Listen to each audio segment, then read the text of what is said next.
सर्दियों का मौसम शुरू होने वाला था। सभी पक्षी सर्दी के लिए अनाज जमा करने में लगे हुए थे। कुछ पक्षी सर्दी से बचाव के लिए अपने घर की मरम्मत भी कर रहे थे, लेकिन कालू और गौरी को अपनी मौज मस्ती से फुर्सत ही नहीं थी। आसमान कितना सुंदर है ना कालू जी। मन करता है जिंदगी भर इस आसमान को यूं ही देखती रहूं। पास ही से रानो चिड़िया बड़ा सा घी का डिब्बा लेकर जा रही होती है। रानो रानो, इतने सारे घी का क्या करोगी? गौरी बहन, इस बार मैं सर्दियों में गोंद के लड्डू बनाऊंगी। गोंद के लड्डू खाने से शरीर में गर्मी बनी रहती है और हाथ पैर भी अच्छे से काम करते हैं। अच्छा गौरी बहन, अब मैं चलती हूँ, बहुत सारी तैयारी करना है। सुना तुमने कालू, अब हमें भी सर्दियों की तैयारी में लग जाना चाहिए। अभी कहाँ सर्दी गौरी, मेरे मामा जी ने कहा है इस बार सर्दी लेट पड़ेगी, हम बाद में सर्दी की तैयारी कर लेंगे।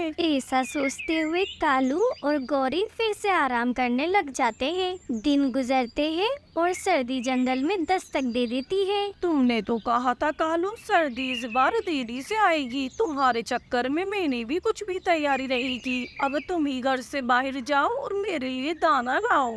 गौरी, मैं पहले ही देख आया हूँ, बाहर सर्दी के मारे सूखा दाना तक नहीं बचा है और बाकी पक्षी भी हमें दाना नहीं देंगे, क्योंकि जब वे लोग दाना जमा कर रहे थे तो वे हम दोनों को मस्ती करते दिख रहे थे। तभी कालू और गौरी के घोंसले में गोंद के लड्डू की जोरदार खुशबू आने लगती है। देखा देखा कालू, तुमने उस छोटी चिड़िया ने गोंद के लड्डू बना भी लिए। या हम लोगों के पास सूखा दाना तक नहीं है और वो छोटी चिड़िया मजे से घी के लड्डू खा रही है। मैं अभी जाती हूँ और उस चिड़िया से लड्डू लेके आती हूँ। अब गौरी अपना गर्म घोंसला छोड़ के सर्दी में चिड़िया के घोंसले पर जाती है और चिड़िया का दरवाजा खटखटाती है। क्या हुआ गौरी बहन, इतनी रात में आप यहाँ? सब ठीक तो है ना? सब तुम्हारी गलती है छोटी चिड़िया, इसलिए ही मुझे इतनी कपकपाती ठंड में अपना गर्म घोंसला छोड़ के यहाँ आना पड़ा। और इसी मुझसे क्या गलती हो गई गौरी बहन? लड्डू, तुम्हारे गोंद के लड्डू। मेरा बेचारा जग्गू अच्छा वाला सूखा दाना खाकर अपनी सर्दियाँ जैसे तैसे काट रहा था, लेकिन तुम्हारे इन गोंद के लड्डू की खुशबू से वे भी अब लड्डू खाने की जिद पकड़े बैठा है। अब वो हमारा जमा किया हुआ सूखा दाना भी नहीं खा रहा। ऐसी बात है गौरी, तो मैं अभी जग्गू के लिए कुछ लड्डू बांध देती हूँ। गौरी चिड़िया को बेवकूफ बनाकर खुशी खुशी गोंद के लड्डू अपने साथ ले आती है। इधर गुड़िया बड़े मजे से लड्डू खा रही होती है और मम्मा चिड़िया बड़े प्यार से अपनी बेटी को देख रही होती है। मम्मा, आप लड्डू बड़े ही मजे के बनाती हैं, मुझे एक और लड्डू दीजिए ना। नहीं गुड़िया बेटी, ये लड्डू असली घी में बनते हैं। ज्यादा लड्डू खाओगी तो तुम्हारा पेट खराब हो जाएगा। आ गई गौरी, तुम आ गई। आखिर छोटी चिड़िया ने तुम्हें लड्डू दे ही दिए। मैं ना कहता था छोटी चिड़िया का दिल बहुत बड़ा है। काय का बड़ा दिल। मैंने जब लड्डू मांगे तो उसने साफ मना कर दिया। वो तो मैं जग्गू के नाम से लड्डू लेकर आई हूँ। उस छोटी चिड़िया को क्या मालूम जग्गू सर्दियों में अपनी नानी के घर रुका हुआ है।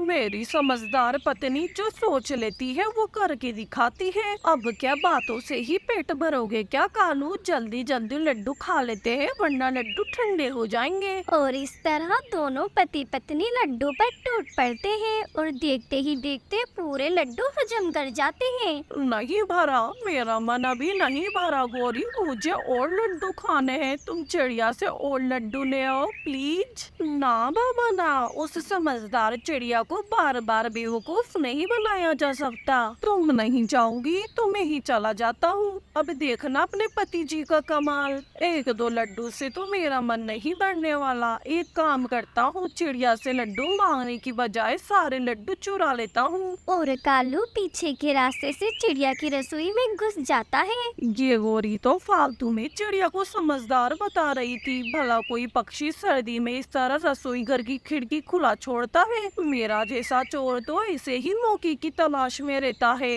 अब कालू लड्डू की पूरी कैन उठाकर अपने घर की तरफ चल देता है। सुनती हो गुड़िया की माँ, मुझे भी एक गोंद का लड्डू ला दो। अभी लाती हूँ जी। रानो चिड़िया जैसे ही रसोई घर में जाती है उसे कहीं भी लड्डू का डिब्बा नजर नहीं आता। हे भगवान, मुझसे रसोई की खिड़की खुली छूट गई। लगता है यहीं से किसी चोर ने मेरे लड्डू चुरा लिए। अभी तो सर्दी शुरू ही हुई थी, हमने ठीक से लड्डू खाए भी नहीं थे। दुष्ट चोर को इसकी सजा जरूर मिलेगी। कालू, ये तो तुम पूरा का पूरा डिब्बा ही ले आए। छोटी चिड़िया ने तुम्हें पूरा डिब्बा कैसे दे दिया भला? ये छोटी चिड़िया ने थोड़ी ना दिया है पत्नी जी, बल्कि मैं ये चुरा के लाया हूँ। मेरा प्यारा कालू कितना समझदार है। ये आइडिया मुझे क्यों नहीं आया? फालतू में मैंने उस चिड़िया के सामने अपने हाथ फैलाए। अब हमारी पूरी सर्दी लड्डू खा के निकलेगी। नहीं नहीं गौरी, मैं तो इन लड्डुओं को एक ही बार में खा जाऊंगा। पूरी सर्दी का सब्र मुझसे नहीं होता।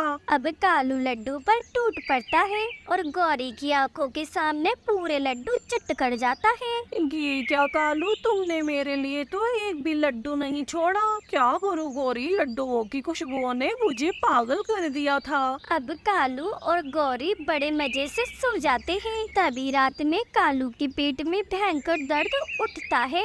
गौरी जल्दी उठो गौरी, मुझे पेट में बहुत दर्द हो रहा है। ऐसा लग रहा है मैंने मेरा बिस्तर भी गीला कर दिया है। लगता है मुझे दस्त लग गए हैं। गौरी, कालू तुम्हारी वजह से हमारे घर में कितनी गंदी बदबू फैल गई है। कुछ करो गौरी, मेरे दस्त नहीं रुक रहे हैं। हो ना हो ये सब उन लड्डुओं की वजह से ही हो रहा है। मैंने कहा था महीने भर एक एक लड्डू खाकर खुशी से रहते हैं, लेकिन तुमने मेरी बात नहीं मानी। अब भुगतो। नहीं नहीं, ऐसा नहीं बोलो, जल्दी से दवाई लाओ वरना तुम विधवा हो जाओगी। फिर तुम अपनी पसंदीदा लाल साड़ी भी नहीं पहन पाओगी। नहीं कालू, मैं अभी तुम्हारे लिए दवाई का इंतजाम करती हूँ। अब तक तो चिड़िया को चोरी हुए लड्डू के बारे में मालूम पड़ गया होगा। मैं चिड़िया के पास दवाई लेने नहीं जाऊंगी वरना उसे हम लोगों पे शक हो जाएगा। मैं हरी तोते के पास जाती हूँ। हरी तोता, ओ हरी तोता, दरवाजा खोलो। नहीं गौरी, मैं दरवाजा नहीं खोलूंगा, मेरा हौसला ठंडा हो जाएगा। तुम कहीं और चली जाओ। फिर गौरी बंटी कबूतर के घर की ओर जाती है। नहीं गौरी बहन, मेरे पास पेट दर्द की कोई दवा नहीं है। तुम रानो से पूछ लो, उसके घर छोटा बच्चा है इसलिए वो सारी दवाइयाँ रखती है।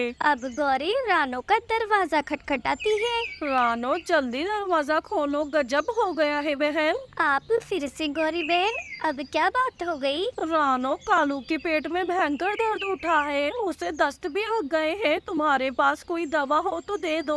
गौरी बहन, मेरे पास तो बहुत सी दवाइयाँ हैं पेट दर्द की, लेकिन उससे पहले आप मुझे बताएं उन्होंने कुछ उल्टा सीधा तो नहीं खा लिया? उस हिसाब से ही मैं आपको दवाई दे पाऊंगी। फिर गौरी चिड़िया को गोंद के लड्डू की चोरी की सारी बात सच सच बता देती है। ये तो आपने बिल्कुल ठीक नहीं किया गौरी बहन, और कालू भैया का पेट दर्द अब किसी दवाई से नहीं बल्कि इंजेक्शन से ही ठीक हो पाएगा। और तो और वेद जी 2 दिन के लिए बाहर के जंगल भी गए हुए हैं। अब तो उन्हीं के आने के बाद कालू भैया का इलाज हो पाएगा। 2 दिन रानो, 2 दिन? मैं तो कालू की पोटी की बदबू से ही मर जाऊंगी। मुझे 2 दिन के लिए अपने घोंसले में रख लो छोटी चिड़िया। बिल्कुल नहीं गौरी, तुम दोनों ने गलती की है, सजा तो तुम लोगों को मिलनी ही चाहिए। फिर ऐसे ही 2 दिन गुजर जाते हैं। उल्लू वेद जी कालू को दस्त के इंजेक्शन लगाते हैं। ऐसे ही कालू को दर्द भरे 10 इंजेक्शन हर रोज लगते हैं, जिससे कालू और गौरी को अपना सबक मिल जाता है।